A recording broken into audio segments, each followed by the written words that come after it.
Hello students, again a very warm welcome to all of you on our YouTube channel that is geometryschool.in। Student एक बार फिर आप सबका स्वागत है मेरे साथ हमारी ब्रह्मास्त्र सीरीज में, जिसमें हम डिस्कस कर रहे हैं आरएमएस और all India Sainik school entrance exam of 9th class का जनरल साइंस सेक्शन। यहाँ मैं आपको करा रही हूँ with the help of these videos general science का complete section with the most important 200 questions का कलेक्शन आपको मैं यहाँ 18 दिसंबर तक प्रोवाइड करने वाली हूँ। आपका आरएमएस का एग्जाम है on 18 December. So student, video के 2 सेट्स ऑलरेडी अपलोड हो चुके हैं, set first and set second. आज हम थर्ड सेट डिस्कस करने वाले हैं with the next 25 question. So student, अगर अभी तक आपने उन दोनों सेट को वॉच नहीं किया है तो वीडियो को वॉच करिए। इसके लिए बच्चों चैनल को सब्सक्राइब भी कर लीजिए, जिससे आपको अपकमिंग वीडियोस का नोटिफिकेशन मिलता रहे। सो स्टूडेंट, जिससे आपका अच्छे से प्रिपरेशन हो सके और आप इस सेक्शन को क्वालिफाई कर सके, क्योंकि आपका सैनिक में भी इसका 50 मार्क्स का वेटेज है और आरएमएस एग्जाम में भी साइंस का 50 मार्क्स का वेटेज है। यहां पर आरएमएस में 50 क्वेश्चंस आएंगे और सैनिक में 25 क्वेश्चंस आएंगे containing 2 marks each question. Student, section उतना ही इंपॉर्टेंट है जितना आपका मैथमेटिक्स और सोशल स्टडीज और हिंदी है, क्योंकि यहाँ पर हर सेक्शन को आप क्वालिफाई करेंगे तभी आपका स्कोर अच्छा बन पाएगा। और YouTube channel geometry school YouTube channel के थ्रू आपका जनरल साइंस में यहां पर कंप्लीट करा दूंगी, क्योंकि मैं आपको एक एक क्वेश्चन विद एक्सप्लेनेशन करा रही हूं और एज इट इज क्वेश्चन आपको आपके एग्जाम में देखने को मिलेंगे, तो बाद में आपको रिग्रेट ना हो। इससे पहले ही आपको सिर्फ अपने कंप्लीट डे में से 25 टू हार्डली 30 मिनट्स प्रोवाइड करना है एक वीडियो के लिए, और आपके पास ध्यान से वीडियो को सुने, क्वेश्चंस के अदर ऑप्शंस को अच्छे से देखें, जिससे कि आप अगर क्वेश्चन बदल के भी आए तो भी आप उसे वहां पर करेक्ट हिट कर सके। तो चलिए स्टूडेंट, कंटिन्यू करते हैं आज की वीडियो के साथ। सो स्टूडेंट, अगर आप नेक्स्ट सेशन के लिए प्रिपेयर करना चाहते हैं विद द हॉस्टल फैसिलिटी और लाइव क्लासेस, तो आप हमारा कर्तव्य बैच ज्वाइन कर सकते हैं फॉर द आरएमएस, जो स्टार्ट होने वाला है 1 जनवरी से, online plus offline hostel facility के साथ। तो स्टूडेंट, स्टार्टिंग सीट 20 है, 25 सीट्स अवेलेबल हैं। आपको फर्स्ट कम फर्स्ट सीट यहां पर रहेगी, तो जल्दी से 1 जनवरी के लिए अपना नेम एनरोल कराएं। अगर आप प्रिपरेशन करना चाहते हैं लाइव क्लासेस के साथ, तो आप हमारी गूगल प्ले स्टोर से ज्योमेट्री स्कूल ऐप डाउनलोड कर सकते हैं, या आप गूगल पर जाकर www.geometryschool.in वेबसाइट को विजिट कर सकते हैं, जहां पर आपको हमारे कंप्लीट कोर्सेज नजर आएंगे like RIMC, RMS, all India Sainik school entrance exam, Navodaya. और अगर आप हॉस्टल के साथ प्रिपेयर करना चाहते हैं तो बागपत में हमारा हॉस्टल है विद द एक्सपर्ट फैकल्टी। आपको यहाँ पर क्लासेस दी जाएंगी 8 to 5 PM, Thursday Saturday Sunday आपके मॉक टेस्ट लिए जाते हैं, आपके मिनी मॉक्स होते हैं, डेली ग्रुप डिस्कशन होता है। तो स्टूडेंट्स, अगर आप ये ज्वाइन करना चाहते हैं तो इसमें आपको स्टार्टिंग में भी कोई बल्क अमाउंट देने की जरूरत नहीं है। आप 1 मंथ फी के अकॉर्डिंग भी इसको ले सकते हैं। आप पहले बच्चे को छोड़ के देख सकते हैं हॉस्टल में, उसको वहां का एटमोस्फेयर सुटेबल है, वो सूट कर रहा है, तो आप यहाँ पर आगे का 1 ईयर प्लान ले सकते हैं। कोई भी एग्जाम हो लाइक RIMC, RMS, सैनिक, किसी भी एग्जाम की आप प्रिपरेशन कर सकते हैं, even Navodaya. So for more information you can call on the given number. So student, चलिए स्टार्ट करते हैं आज का session with the next 25 questions. तो चलिए देखते हैं आज का क्वेश्चन नंबर 1। स्टूडेंट, आज आप मुझे वीडियो के बाद जरूर बताएंगे कि आप कमेंट बॉक्स में मुझे जरूर बताना कि 50 में से आपके कितने मार्क्स आज आए हैं। तो देखते हैं पहला question, Which defect can be corrected using convex lens?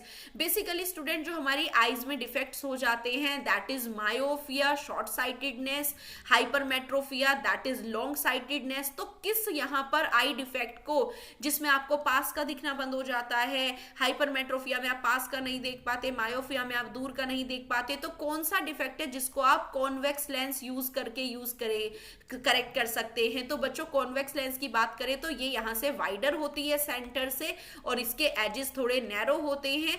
तो आप यहाँ पर कौन सा लेंस यूज करेंगे जिससे कि आपको इमेज बिल्कुल ठीक से दिखने लगे? तो hypermetropia is the defect that can be correct using convex lens, क्योंकि यहाँ पर जो आपकी रेज जो आती है वो आपके रेटिना पर इमेज फॉर्म ना करके कहाँ इमेज फॉर्म करती है? बिहाइंड द रेटिना, जिसकी वजह से आपका जो पास का ऑब्जेक्ट है वो आप क्लियरली नहीं देख पाते। आपको अपना जो 25 सेंटीमीटर का नियर पॉइंट था वो दूर हो जाता है, जिसकी वजह से आपकी लॉन्ग साइटेडनेस तो रह जाती है लेकिन नियर साइटेडनेस करेक्ट नहीं रहती है, क्योंकि इमेज यहाँ कहाँ बन रही है, बिहाइंड द रेटिना। तो रेटिना के पीछे इमेज बनने से कुछ नहीं दिखता, अगर इमेज रेटिना पर बनेगी तो ही आप देख सकते हैं। तो यहाँ आप लगाते हैं कॉन्वेक्स टाइप ऑफ लेंस, जिनका काम होता है रेज को कन्वर्स करना और उनको करेक्ट रेटिना पर लाना। ओके स्टूडेंट, तो यहां पर आप हाइपरमेट्रोपिया में यूज करेंगे कॉन्वेक्स लेंस। तो करेक्ट ऑप्शन यहां पर हुआ बी। इमेज के थ्रू आप देख सकते हैं ये आपका हाइपरमेट्रोपिया डिफेक्ट है, ये हमारी आई में लेंस होती है, that is by convex lens होती है। तो यहां पर जब आपको हाइपरमेट्रोपिया हो जाता है इसकी वजह से इमेज आपकी बिहाइंड द रेटिना पर जाने लगती है due to the decrease length in the distance between eyeball और द लेंस। तो यहां पर जब आप कन्वर्जिंग लेंस यूज करते हैं, converging that is convex lens, जब आप कॉन्वेक्स लेंस यूज करेंगे, इसे यूज करने की वजह से आपकी रेज जो है वो कन्वर्ज हो जाती है और सीधा इमेज बनने लगती है ऑन द रेटिना, और इस तरह से आपका हाइपरमेट्रोपिया कनेक्ट हो जाता है। तो B is the correct answer. Move on to the next question. Loudness of sound is measured in units of. Loudness of sound को आप किस यूनिट में मेजर करते हैं? तो लाउडनेस हम पढ़ चुके थे, loudness of sound is known as the square of the amplitude. यहां पर हमने देखा है कि जो हमारी साउंड की लाउडनेस होती है उसकी यूनिट बेसिकली क्या होती है, जैसे 80 डेसिबल, 90 डेसिबल, 100 से ऊपर की डेसिबल जैसे कि 110 120 कोज नॉइज पोल्यूशन। तो जो लाउडनेस ऑफ साउंड की यूनिट है वो है डेसिबल, और फ्रीक्वेंसी की यूनिट मैंने पहले भी बताई है, आपकी फ्रीक्वेंसी की यूनिट को हम डिनोट करते हैं HZ, मतलब कि हर्ट्ज से। तो आपको ये याद रखना है, A is the correct answer. Crop rotation is performed. Crop rotation क्यों किया जाता है? To improve the fertility of soil, save nitrogenous fertilisers, help in weed control. Crop rotation basically होता क्या है, जब आप एक क्रॉप के बाद दूसरी कोई क्रॉप की उगाते हैं, जैसे शुगर केन के बाद वीट लगाना, वीट के बाद राइस लगाना, तो बेसिकली आप ये क्या कर रहे हैं, आप क्रॉप को रोटेट कर रहे हैं जिससे कि आपकी सॉइल की फर्टिलिटी बनी रहे, नाइट्रोजन फर्टिलाइजर आपको एक ही तरह का फर्टिलाइजर ज्यादा ना यूज करना पड़े, और एक पर्टिकुलर फर्टिलाइजर और मैन्योर यूज करने से आपके वीड भी उग जाते हैं तो वो same weed again and again नहीं उगेंगे। तो तीनों ही एडवांटेज है क्रॉप को रोटेट करने का, तो इसलिए A B C is the correct answer. It is easier to swim in sea water than in river water. ये सी वाटर में इजी है स्विम करना देन रिवर वाटर, तो इसका क्या रीजन हो सकता है? Sea water has more density. Yes, sea water की डेंसिटी तो ज्यादा होती है, बिकॉज हमें पता है इसका वॉल्यूम में मास ज्यादा होता है, हाईली जो हमारे न्यूट्रिएंट्स होते हैं जैसे कि कैल्शियम होगा, क्लोरीन होगा, सोडियम होगा, इसके अंदर बहुत ज्यादा होते हैं, तो ये डेंसिटी ज्यादा होती है, ये ठीक है अभी तक। सी वाटर हैज वेव। वेव्स तो आपको डुबाने में हेल्प कर सकती है, तो यहाँ पर फ्लोट करना इजी नहीं होगा। सी में लार्ज क्वांटिटी ऑफ वाटर है, अगर वहां लार्ज क्वांटिटी का इफेक्ट होता तो स्विमिंग पूल में कभी हम स्विम कर ही नहीं पाते, सीख रहे हम स्विमिंग पूल में ही जाते हैं। सी वाटर इज लेस डेंस, ये बिल्कुल इनकरेक्ट हो गया, क्योंकि डेंसिटी सी वाटर की ज्यादा होती है, और जिसकी डेंसिटी लिक्विड, जिस लिक्विड की डेंसिटी ज्यादा होती है उस पर लेस डेंस चीजें क्या करती हैं, फ्लोट करती हैं, तो इसलिए it is easier in swim in sea water than in river water. तो A is the correct answer, क्योंकि इसकी डेंसिटी ज्यादा होती है। The full form of LED. LED basically आपने देखा होगा हमारे सेंसर, रिमोट सेंसर्स में एज अ सेंसर की तरह लगाए जाते हैं, एसी रिमोट, टीवी रिमोट। तो बेसिकली इसका फुल फॉर्म क्या होता है, आपने एलईडी देखे भी हैं, इस तरह के लाइट एमिटिंग डायोड होती है जिनका एक टर्मिनल लंबा होता है, that is positive terminal is long one and negative is short one. तो बेसिकली इसकी फुल फॉर्म क्या होती है, लाइट एमिटिंग डायोड। तो ये बहुत इंपॉर्टेंट क्वेश्चन है, आता है हमेशा। A is the correct answer. I am the source of synthetic polymer. मैं एक सोर्स हूं बहुत सारे सिंथेटिक पॉलीमर का। I am a mixture of number of carbon compound. में बहुत सारे कार्बन कंपाउंड्स का मिक्सचर भी हूं, जिसे सेपरेट किया जाता है by using the fractional distillation in refineries. और आपको पता है रिफाइनरीज में हम फ्रिक्शनल डिस्टिलेशन यूज करके डिफरेंट फ्रैक्शंस पे क्या ऑब्टेन करते हैं, एलपीजी, सीएनजी, ब्यूटेमिन, लुब्रिकेटिंग वैक्स, कैंडल वैक्स और पेट्रोल, डीजल। तो ये सब किससे निकलते हैं, from a source that is a petroleum, जिसको हम क्या भी कहते हैं, rock oil, because the meaning of petra is rock and oleum is oil. तो रॉक ऑयल जो आपका क्रूड ऑयल होता है उससे lots of the products extract किए जाते हैं, जैसे पेट्रोल, डीजल, केरोसिन। तो C is the correct answer. तो यहां पर हमारा करेक्ट आंसर क्या है, C. Metals are generally hard, metal generally hard होते हैं, वी नो दैट। मेटल की प्रॉपर्टीज मैंने आपको लास्ट वीडियो में पढ़ाई थी। They are solid, they are hard, they are sonorous, they are lustrous, they are malleable in nature, they are ductile in nature. Which of the following metal is exceptional and can be cut with knife? लेकिन वो कौन सा metal है जो exception case है और easily cut हो सकता है नाइफ से? तो स्टूडेंट मैंने आपको बताया है कि जो एग्जामिनर के पॉइंट ऑफ व्यू से सबसे इंपॉर्टेंट क्वेश्चन होते हैं वो हमेशा एक्सेप्शंस के बेस पे होते हैं। तो यहाँ पर कौन सा मेटल है जिसको आप नाइफ से इजीली कट कर सकते हो? Iron, sodium, gold, magnesium. I hope आपको इसका आंसर पता होगा, मुझे स्कोर जरूर बताएंगे वीडियो के लास्ट में कमेंट सेक्शन में। आयरन और गोल्ड आपका देखा हुआ है, इसे आप नहीं कट कर सकते। बात आती है सोडियम और मैग्नीशियम पर। सोडियम आपने देखा है अपने कॉमन सॉल्ट में, दैट इज NaCl, और सोडियम को आप इजिली कट कर सकते हो और ये एक्सेप्शन केस है मेटल का, तो it can be easily cut with knife. और ये क्वेश्चन सैनिक में आ चुका है, RMS के लिए रेडी रहे अगर आप RMS में अपीयर होने जा रहे हैं। तो सोडियम जिसका सिंबल है Na और हाईली रिएक्टिव है, ऑक्सीजन के साथ तेजी से रिएक्ट करता है, इसलिए हम इसको कैरोसिन में भी डिप करके रखते हैं। ये बात भी मैंने आपको पहले बताई थी लास्ट वीडियो में। तो sodium is the correct answer. Which of the following is the mismatch pair? इनमें से कौन सा मिसमैच पेयर है? Ovaries will secrete estrogen hormone, absolutely, for the production of ova. Testis will going to secrete testosterone for the production of sperm, absolutely correct. Pancreas will secrete calcitonin, no, the pancreas will secrete a hormone that is insulin, help in the metabolism of sugar. Adrenal gland will secrete the corticosteroid, yes, thus hormones that are secreted by the adrenal gland, that is epinephrine or the adrenaline hormone, इसको हम epinephrine भी कहते हैं, एड्रेनाइल भी कहते हैं, और stress hormone भी कहते हैं, जो आपको at the time of stress, nervousness के दौरान सिक्रीट होता है। तो it is a type of chemical that is corticosteroid. तो पेंक्रियाज यहाँ पर इनकरेक्ट मैचिंग है, क्योंकि पेंक्रियाज कैल्सिटोसिन नहीं इंसुलिन सिक्रीट करता है। तो C is the correct answer. The image of an object formed using a convex side of a steel spoon. अगर आप एक स्टील स्पून लेते हैं और उसकी कॉन्वेक्स साइड पर आप अपना ऑब्जेक्ट कोई देखते हैं तो उसकी इमेज कैसी बनती है? तो this is the convex side. ये जो पीछे वाला साइड है this is known as the convex side, और जो अंदर का केव लाइक का स्ट्रक्चर होती है उसको कहते हैं कॉन्वेक्स, कॉनकेव साइड। ओके, तो हमेशा कॉन्वेक्स मिरर आपने बच्चों कहाँ देखे? आपकी बाइक्स, स्कूटी के दोनों तरफ रियर व्यू मिरर लगे होते हैं, और उसमें आपने देखा है कैसी इमेज बनती है? किसी भी ट्रक की या व्हीकल की छोटी इमेज बनेगी और हमेशा सीधी बनेगी। तो कॉन्वेक्स साइड पे अगर आप देखेंगे तो इमेज हमेशा इरेक्ट होती है, स्ट्रेट होती है और हमेशा स्मॉल होती है। तो कॉन्वेक्स साइड पर कैसी इमेज बनती है? सीधी और छोटी। A is the correct answer. Student अगर आपको इसी तरह से क्वेश्चंस का भंडार चाहिए तो आप हमारा वेबसाइट पर जाकर कोई भी कोर्स अवेल कर सकते हैं फॉर द प्रिपरेशन ऑफ सैनिक स्कूल, RMS, RIMC, जिसमें आपको इस तरह के पैक देखने को मिलेंगे। अगर आप RMS की प्रिपरेशन कर रहे हैं तो आपको चिन्यूक कोर्स यहाँ पर मिलेगा। ये कंप्लीट कोर्स है जिसमें आपको कंसेप्ट बेस्ड वीडियोज मिलेंगी, टॉपिक वाइज क्विज मिलेगी, और अगर आप एंड में अब प्रिपरेशन करना चाहते हैं तो आप हमारा तेजस पैक भी खरीद सकते हैं, जहां पर आपको previous year paper, high quality mock test, live test, इसी तरह का। पर RMS 9th के लिए प्रिपेयर कर रहे हैं तो कंप्लीट कोर्स है हमारा जैगवर और रुद्रा, आप इस टाइम पे परचेज कर सकते हैं क्योंकि इसमें आपको क्वेश्चंस का भंडार मिलने वाला है।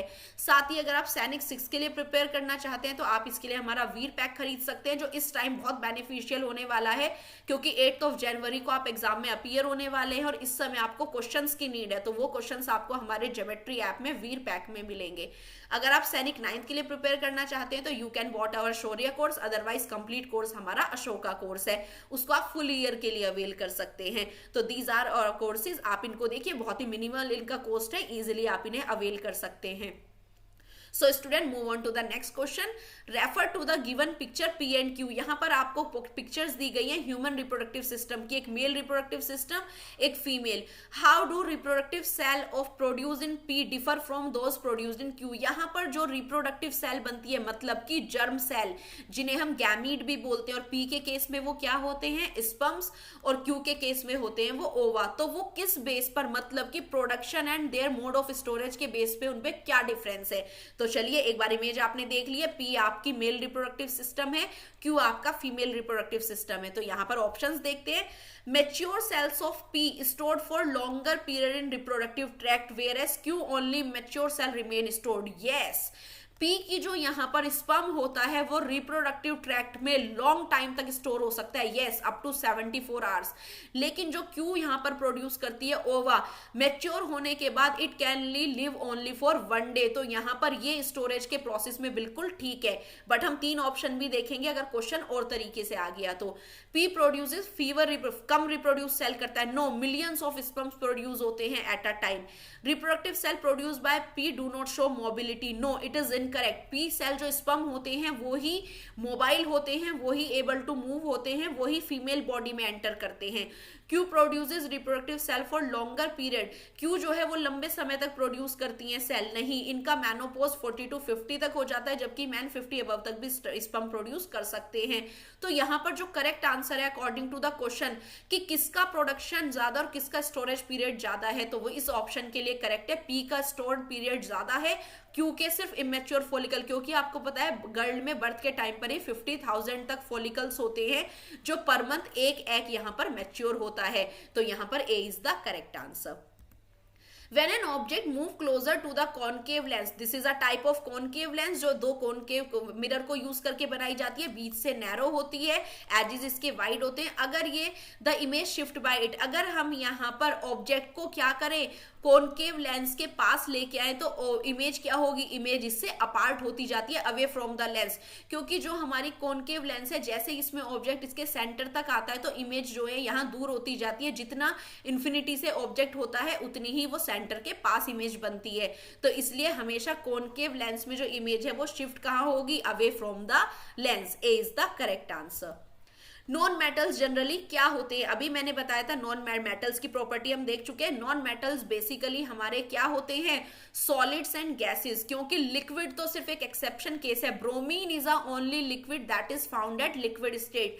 तो जनरली जो हमारे नॉन मेटल्स होते हैं जैसे कि phosphorus, it is a type of solid. Gases की फॉर्म करें तो आपको पता है oxygen, helium, nitrogen, all these are the gases in the form of non metals. Chlorine, तो ये हमारे सारे क्या है, नॉन मेटल्स है। तो जनरली हमारे जो नॉन मेटल्स होते हैं वो सॉलिड होते हैं या वो गैस होते हैं। Only bromine is in the liquid form. Dash was first describe by Camillo Golgi, ये हमारा फंडामेंटल यूनिट ऑफ लाइफ से है, सेल चैप्टर से क्वेश्चन है। सबसे पहले कैमिलो गोल्जाई ने सेल की कौन सी ऑर्गेनेली को डिस्क्राइब किया था, smooth endoplasmic reticulum, rough endoplasmic reticulum, Golgi apparatus, lysosome. तो स्टूडेंट नेम से भी आप सजेस्ट कर सकते हैं, कैमिलो गोल्जाई ने सबसे पहले खोज की थी गोल्जाई बॉडी की इन द न्यूरॉन सेल। ये एक न्यूरोलॉजिकल सर्जन थे, न्यूरोसर्जन है ये, जिन्होंने सेल की ऑर्गेनली गोल्जाई बॉडी को देखा था और इसके फंक्शन का पता लगाया था। It help in the protein modification, जब आपके रफ एंडोप्लाज्मिक रेटिकुलम पर प्रोटीन सिंथेसाइज होते हैं तो उनको कहाँ जाना है, उनका मॉडिफिकेशन करना, उनकी पैकेजिंग करना किसका काम है, गोल्जाई बॉडी का। तो it is a stack like structure, इनको गोल्जाई बॉडी भी बोलते हैं और गोल्जाई अपरेटस भी बोलते हैं। तो C is the correct answer. Dash is a free living non symbiotic bacteria involve in the process of nitrogen fixation. Free living means जो किसी के रूट नोड्यूल्स में सिम्बायोटिक एसोसिएशन के साथ नहीं रहता है, बट नाइट्रोजन फिक्सेशन में इस बैक्टीरिया का इंपॉर्टेंट रोल है। तो क्लोस्ट्रीडियम, स्यूडोमोनास, ये सब क्या है हमारे सिम्बायोटिक बैक्टीरिया। लेकिन Azotobacter is a nitrogen fixer है, ये भी एक नाइट्रोजन फिक्सर है जो बायोलॉजिकली एटमॉस्फेरिक नाइट्रोजन को फिक्स करता है इनटू द नाइट्राइट और द नाइट्रेट। बट ये फ्री लिविंग नहीं है, ये नॉन सिम्बायोटिक बैक्टीरिया है जो फ्री लिविंग होता है, ये किसी के रोट्रिड्यूल्स में नहीं मिलता। तो C is the correct answer. When the applied force is doubled, अगर किसी बॉडी पर फोर्स जो हमने अप्लाई किया उसको हम डबल कर दे of an object, but the object is still at rest, फिर भी आपका ऑब्जेक्ट मूव ना करे, तो इट मीन्स फ्रिक्शन भी क्या हो गया है। तो फ्रिक्शन बच्चों आपको पता होना चाहिए, it is a type of force जो कहां से लगता है, from the opposite direction of the motion. हमेशा मोशन से अपोजिट डायरेक्शन से लगने वाला फोर्स है। अगर कोई ऑब्जेक्ट यहां से राइट टू लेफ्ट आ रहा है तो ये कहां से जाएगा, ये आपको अपोजिट डायरेक्शन से ही लगेगा। तो यहां पर क्या होता है कि अगर आपका ऑब्जेक्ट फोर्स लगाने पर भी रेस्ट पे है तो इसका मतलब आपका फ्रिक्शन फोर्स भी क्या हो रहा है, डबल हो रहा है। आप यहां से फोर्स को डबल कर रहे हैं तो फ्रिक्शन फोर्स भी आपका डबल हो रहा है। तो A is the correct answer. A person having hypermetropia can't see nearby object clearly, अभी हमने बता दिया था it is a long sightedness, first question ही हमने डिस्कस किया था। और स्टूडेंट अगर आप मायोपिया और हाइपरमेट्रोपिया में एक को बिल्कुल अच्छे से कर ले तो दूसरा बिल्कुल इसका अपोजिट होता है, आप बिल्कुल उसको अच्छे से याद कर सकते हैं। तो अगर कोई पर्सन हाइपरमेट्रोपिया से सफर्ड है और वो can't see nearby object, उसका जो आपको पता है 25 सेंटीमीटर का जो नियर पॉइंट है वो अवे हो जाता है, चीजों को वो दूर कर करके देखता है, तो इट मींस उनकी इमेज कहां बन रही है, और ये हम डिस्कस कर चुके हैं, इमेज यहां कहां बनती है, बिहाइंड द रेटिना। तो ये तो आपको क्लियर हो गया। और ये लॉन्ग साइटेडनेस है जिसमें आप दूर का तो इजीली देख पाते हैं, आपने एल्डर पीपल को देखा होगा दूर का इजीली देख लेते हैं, लेकिन पास का न्यूज़पेपर पढ़ने में भी बहुत तकलीफ होती है क्योंकि उनकी इमेज बिहाइंड द रेटिना बनने लगती है due to the decrease in the difference between the lens और योर रेटिना। तो ये आपका यहाँ पर करेक्ट आंसर है, यहाँ पर इमेज बनती है बिहाइंड द रेटिना। अब इससे बिल्कुल अपोजिट है आपका मायोपिया, तो C is the correct answer. Which of the following statement about plastic is true, हमें देखना है कि इनमें से कौन सी बातें प्लास्टिक के लिए बिल्कुल सही है। All the plastic do not have same arrangement, absolutely correct, कोई लीनियर अरेंजमेंट होती है, किसी का क्रॉस लिंक्ड अरेंजमेंट होता है। मेलेमाइन इजिली फायर को रजिस्ट कर सकते हैं और हीट को ज्यादा टॉलरेट कर सकते हैं, यस, इसीलिए हम इन्हें यूज भी करते हैं अपने इलेक्ट्रिक कंडक्टर्स और स्विचेस बनाने के लिए, ये भी बिल्कुल करेक्ट है। Plastics with cross link monomer are also known, yes, अगर यहाँ पर प्लास्टिक लीनियर पॉलीमोनोमेरिक यूनिट है तो क्रॉस लिंक्ड मोनोमर यूनिट से भी बनाई जाती हैं, it is absolutely correct. The application of plastic is limited, no you can use plastic in unlimited form, और आपको पता भी है डेली लाइफ हमारी चारों तरफ से प्लास्टिक से घिरी हुई है, इतना लॉट्स ऑफ प्लास्टिक हम यूज करते हैं अपने चारों तरफ। तो यहाँ पर कौन से स्टेटमेंट करेक्ट है, फर्स्ट, सेकंड एंड थर्ड, क्योंकि प्लास्टिक्स का लिमिटेड यूज नहीं है, it has unlimited applications, तो C is the correct answer। Large cultivation of vegetable fruit and flower for commercial use, basically fruits और वेजिटेबल्स का जो large cultivation होता है वो क्या कहलाता है, that is known as horticulture. Apiculture क्या होता है, apis indica means honey bee को लॉन्ग कमर्शियल लेवल पर हनी के लिए रियर करना, that is known as apiculture. Viticulture में आप ग्रेप वाइन का कल्टीवेशन करते हो for the production of grapes, तो C is the correct answer. Neha took a burning candle and covered it with an empty glass by putting it upside down। Neha ने एक candle लिया है, बर्निंग कैंडल, और उसके ऊपर एक टम्बलर को रख दिया है, ग्लास को रख दिया है। She observe that candle burn for some time before it finally goes off, कुछ देर तो वो जली लेकिन उसके बाद वो पूरी तरह से बुझ गई। बहुत ही सिंपल क्वेश्चन है, क्वेश्चन लंबा है बट सिंपल है, आप इसको इजिली बता सकते हैं। इसके बुझने का कारण क्या है, the candle burning for some time as long as the air present in the glass, yes, जब तक यहाँ पर एयर थी तब तक वो बर्न हुई। बट अदर ऑप्शंस को देख लेते हैं। इग्निशन टेम्परेचर कैंडल का लो हो गया, नहीं, इग्निशन टेम्परेचर तो कैंडल का वही रहेगा। The candle keep burning as long as the, जब तक वो बर्न, भले ही ग्लास आपने रख दिया फिर भी वो लगातार जब तक बर्न होगी जब तक उसका वैक्स पूरी तरह मेल्ट नहीं हो जाता। बट वो बता चुके हैं कि वो बर्न गोज ऑफ हो चुकी है, पुट ऑफ हो चुकी है। Oxygen is produce when the candle burn, oxygen जब प्रोड्यूस हुई, नहीं, ऑक्सीजन की प्रेजेंस में कंबेशन होता है, प्रोड्यूस नहीं होती है। प्रोड्यूस तो कार्बन डाइऑक्साइड होती है, जब कार्बन बर्न होता है तो ऑक्सीजन की प्रेजेंस में CO2 यहां पर बनता है, लेकिन ऑक्सीजन प्रोड्यूस नहीं होती, ऑक्सीजन तो यूज होती है। तो यहां पर कौन सा रीजन करेक्ट जा रहा है, कैंडल तब तक बर्न हुई जब तक उसमें एयर प्रेजेंट थी, क्योंकि कंबशन होने के लिए हमें एयर भी चाहिए, एक कंबस्टिबल फ्यूल भी चाहिए और उसका एक प्रॉपर इग्निशन टेम्परेचर भी चाहिए, तो A is the correct answer. Diabetes occur due to, diabetes किसकी वजह से होता है, insufficient amount of thyroxine, insufficient quantity of adrenaline, insufficient quantity of insulin, absolutely correct, क्योंकि मैं बता चुकी थी पैंक्रियाज हमारा एक एंडोक्राइन एज वेल एज एक एक्सोक्राइन ग्लैंड है जो कौन सा हार्मोन सीक्रेट करता है, दैट इज इंसुलिन, जो किसमें हेल्प करता है, in the metabolism of sugar, तो C is the correct answer.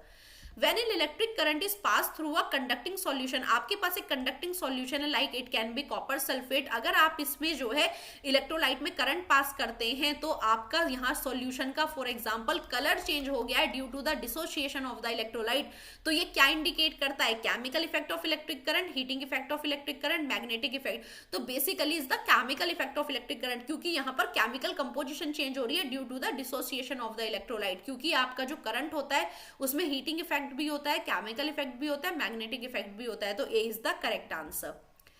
Next question, the same force act on the 4 object, यहाँ पर 4 ऑब्जेक्ट्स पर सेम टाइप का फोर्स लगाया गया है and areas are given below, और आपको 1 बाय 1 उसका एरिया भी दे दिया है। तो in which case the pressure exerted will be maximum, तो किसमें सबसे ज्यादा प्रेशर एक्सर्ट होगा, किस केस में? तो मैंने आपको लास्ट वीडियो में प्रेशर का रिलेशन पढ़ाया था, pressure is equal to force by area. ये हमने डिस्कस किया था कि जितना ज्यादा एरिया होगा प्रेशर उतना कम होगा। क्यों? Pressure is inversely proportional to area. Pressure जितना ज्यादा होगा उतना, अगर प्रेशर जब ज्यादा होगा जब एरिया कम होगा, जिसका मैंने आपको एग्जांपल दिया था हमारे बैक के स्ट्रिप्स। जितना ज्यादा हमारे बैक के स्ट्रिप्स वाइड होते हैं उतना ही कम हमें प्रेशर पड़ता है। जितना ज्यादा हमारे सब्जी वाले थैलों के स्ट्रिप्स नैरो होते हैं तो उतना ही ज्यादा प्रेशर पड़ता है। तो यहां पर प्रेशर बताना है मैक्सिमम कब होगा, तो मैक्सिमम कब होगा जब एरिया बिल्कुल क्या होगा, कम होगा। प्रेशर को बढ़ाने के लिए आपको एरिया को कम करना पड़ेगा। तो सबसे कम एरिया किसका है? 10 metre square is the lowest area among this. तो यहां पर प्रेशर इस केस में सबसे ज्यादा होगा। तो D is the correct answer.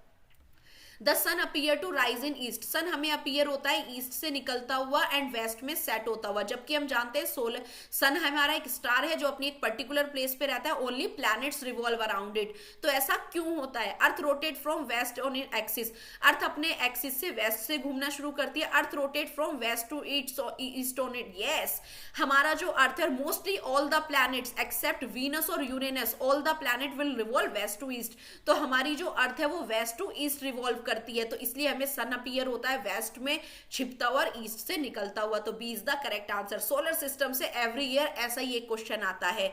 तो B is the correct answer. The body of meteor that reach the earth is cold, आपने देखा है कि जब सन के अराउंड मेट्योर्स घूमते हैं तो सन की रिएक्शन की वजह से वो बर्न हो जाते हैं। एक टेल आपको नजर आती है, एक बर्निंग टेल आपको नजर आती है। तो वो मेट्योर्स बर्न हो रहे होते हैं, तो वो मेट्योर का जो बचा हुआ पोर्शन नीचे आता है उसको आप क्या बोलते हैं? The remaining portion is known as meteoroid. जो अर्थ के एटमॉस्फेयर को क्रैक करके नीचे आ जाता है that is known as meteorite. और जब ये होता है आप इसको मेट्योर शावर भी कहते हैं। जब ये रेनिंग होती है लाइक ऑफ दीज को मेट्योर्स, तो it is known as meteor shower. तो जो रिमेनिंग पार्ट है अर्थ तक पहुंचता है उसको मेटेओराइट बोलते हैं। A is the correct answer. The to and fro और बैक और forth motion of an object about its mean position, अगर कोई ऑब्जेक्ट है उसका आगे पीछे मूव करना और अपनी पोजीशन पर मीन पोजीशन पर वापस आकर साउंड प्रोड्यूस करना क्या कहलाता है? It is known as vibration. तो कोई भी ऑब्जेक्ट जब आगे पीछे मूव करता है अपनी मीन पोजीशन से और वो साउंड प्रोड्यूस करता है, जैसे आपके गिटार के स्ट्रिंग्स होते हैं, सितार के स्ट्रिंग्स होते हैं, तो what we called it? Vibration. जैसे हमारी आप नेक में भी फील करते हो जब हम बोलते हैं, तो यहां पर इट विल कॉल्ड वाइब्रेशन। बच्चों फ्रीक्वेंसी से नहीं कहेंगे, frequency is the number of oscillations, उसे हम नंबर ऑफ ऑसिलेशंस कहते हैं। तो डी हमारा यहां पर करेक्ट ऑप्शन है। So student these were your most important again 25 questions. I hope video आपको अच्छा लगा होगा। कमेंट सेक्शन में मुझे जरूर बताएं आज आपके 25 में से कितने आपको आते थे और आपने कितना स्कोर किया। स्टूडेंट ये क्वेश्चन आपके लिए बहुत ज्यादा वैल्यूएबल होने वाले हैं, प्लीज वीडियो को इग्नोर ना करें और चैनल को सब्सक्राइब कर लीजिए। So students thanks for watching, see you soon with the next video. किसी भी तरह की इंक्वायरी के लिए you can call on this number. Okay students, bye and have a nice day.